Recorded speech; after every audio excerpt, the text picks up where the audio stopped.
കൈ നോക്കാനുണ്ടമ്മ, കൈരേഖ നോക്കണം. വാ വാ വാ. കൃഷ്ണൻ്റെ അമ്പലത്തിൽ പോകുന്നതെല്ലാം ഭഗവാന്റെ അടുത്ത് പോകുന്നതെല്ലാം കൈരേഖ നോക്കാൻ വരുന്നുണ്ട്. വാ വാ വാ. നല്ല പ്രധാനപ്പെട്ട കാര്യമല്ലേ മോളെ പറയുന്നോട്. ഇങ്ങോട്ട് വാ.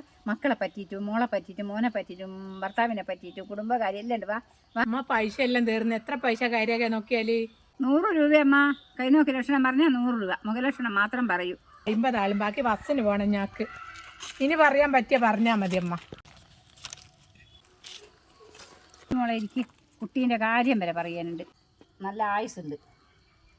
90 വയസ്സ് വരെ ആയുസ് കാണുന്നുണ്ട്. ഇതിൽ നല്ല കയ്യാണ്. സമാധാനക്കേടുണ്ട്. ഓട്ടക്കയ്യാ. രേഖ കണ്ടോ? ഇതാ അതിലെ ഇതിലെ ഇതാ. അതുകൊണ്ടാണ് സമാധാനക്കുറവ്. 2-3 പറമ്പുണ്ട്. എവിടെയോ ഒരു സ്ഥലത്തൊരു നിധിയുണ്ട്. അത് പോയിട്ട് എവിടെയാന്നുള്ള തപ്പിയെടുക്കണം. ഇനി നന്നാവും അതിനെക്കൊണ്ട്. ഉറപ്പാ. നന്നായാൽ എന്നെ വന്ന് കാണണം. അമ്മ ഏത് ഭാഗത്താണ് നിധി ഉള്ളത്?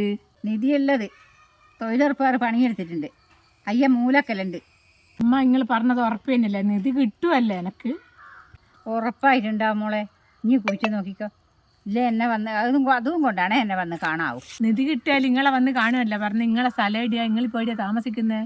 നിധി കിട്ടിയാൽ ഞാൻ എൻ്റെ മുമ്പിൽ വന്ന് പ്രത്യക്ഷപ്പെടും. ഓളെ 50 ഉറുപ്പ്യ തന്നിട്ട് നോക്കീനി. നോക്കിയപ്പോൾ നിധി കിട്ടണമല്ലോ. എന്നാൽ കുഴിച്ചിട്ട് കിട്ടിയേനാ നിധി.